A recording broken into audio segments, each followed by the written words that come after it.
Hi అండి. Hello. Welcome to my channel. అందరు ఎలా ఉన్నారు? నేనైతే చాలా బాగున్నాను. నా వీడియోస్ మీకు నచ్చుతున్నాయి అంటే ప్లీజ్ కన్సిడర్ సబ్స్క్రైబింగ్. నేను ఈరోజు వెన్స్డే చేశాను ఈ వ్లాగ్. మా డే రొటీన్ ఎలా గడిచింది, అలాగే నేను ఈరోజు పిల్లల కోసం ఏమేం చేశాను అనేది ఈ వీడియోలో మీకు స్టార్టింగ్లోనే అర్థమై ఉంటుంది. మా పాప లెక్కేదో అయిందని నేను వీడియోలో చెప్తాను దాని గురించి ఏమైందనేది. ఇక్కడ నేను దోశలు ప్రిపేర్ చేయడానికి కొంచెం కినోవా రైస్ కూడా యాడ్ చేశాను రైస్తో పాటు.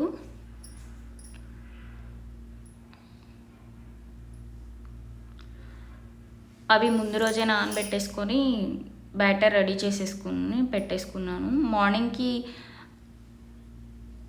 బ్యాటర్ రెడీ అయింది, అలాగే టేస్ట్ కూడా చాలా బాగా వచ్చినాయి.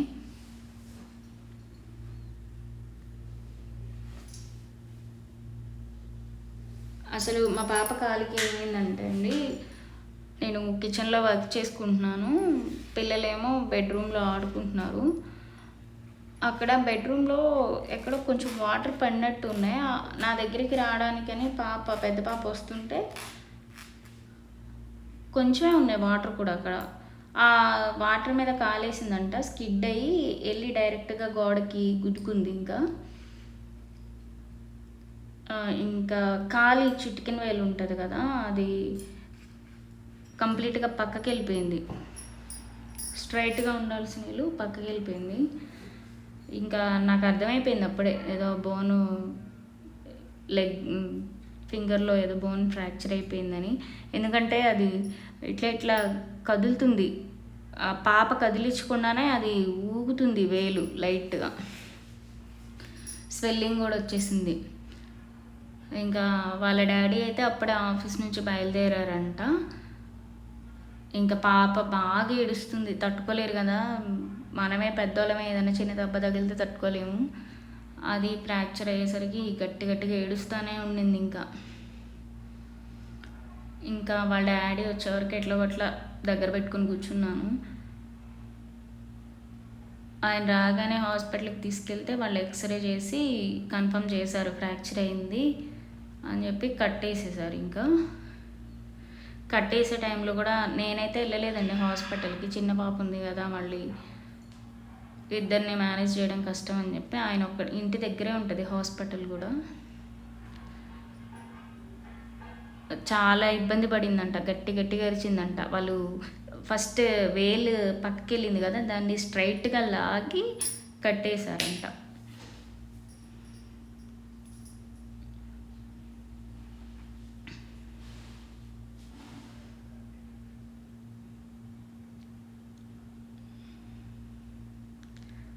ఇంకా దెబ్బ తగలగానే అయితే అంటుంది, మమ్మీ నువ్వు ఎప్పుడు చెప్తావు కదా ఎగరొద్దని, నేనేమో నీ మాట పట్టించుకోకుండా ఎగురుతూ ఉంటాను, ఈరోజు నుంచి నేను ఇంకా ఎగరను, సారీ మమ్మీ అంటుంది. నాకైతే ఇంక అప్పుడు ఏడుపు వచ్చేసింది. మనం ఏం చెప్పినా పిల్లలు విననట్టు వాళ్ళ ఆట వాళ్ళు ఆడుకుంటూ ఉంటారు, కానీ మనం ఏం చెప్తున్నామో డెఫినెట్గా వాళ్ళు వింటారు. మనం వాళ్ళతో మాట్లాడాలి అనేది నాకైతే అర్థమైంది. ఇది గుడ్ ఇది బ్యాడ్ అనేది మనం చెప్పాల్సింది వాళ్ళకి చెప్తే వాళ్ళు ఎప్పుడోకప్పుడు దాన్ని అర్థం చేసుకుంటారనేది నాకు అప్పుడు అర్థమైంది.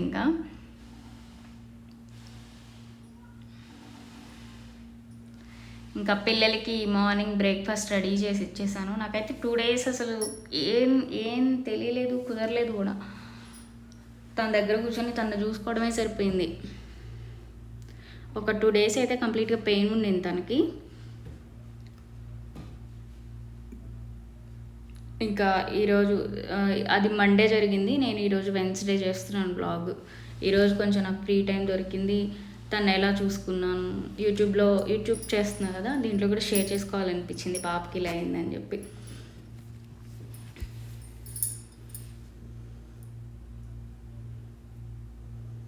ఇంకా మార్నింగ్ వీళ్ళ డాడీ ఆఫీస్కి వెళ్ళే బట్టలు అవి చాలా ఉంటే అవన్నీ వాష్ చేసేసాను.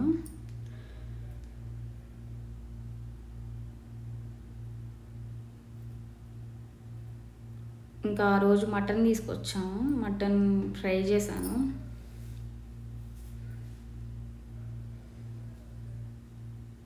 ఫస్ట్ మటన్ని నేను మ్యారినేట్ చేసుకున్నానండి. అల్లం వెల్లుల్లి పేస్ట్, ఉప్పు, కారం, పసుపు అన్నీ వేసి కుక్కర్లో పెట్టి అది పూర్తిగా కుక్ అయిపోయిన తర్వాత మళ్ళీ ప్యాన్లో ఆయిల్ తీసుకొని దాంట్లో లైట్గా అల్లం వెల్లుల్లి పేస్ట్ వేసి అది లైట్గా ఫ్రై అవ్వనిచ్చి ఈ కర్రీ వేసేసి ఫ్రై చేసేసాను. ఇంకా టేస్ట్ అయితే చాలా బాగా వచ్చింది. ఇంకా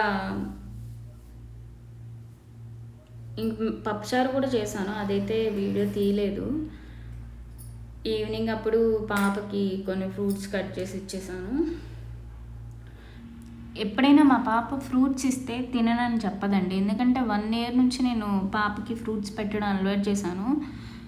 ఇంట్లో ఎక్కువ స్నాక్స్ కూడా ఉండవు, ఫ్రూట్సే తింటారు ఆకలేసినప్పుడల్లా. Thank you for watching.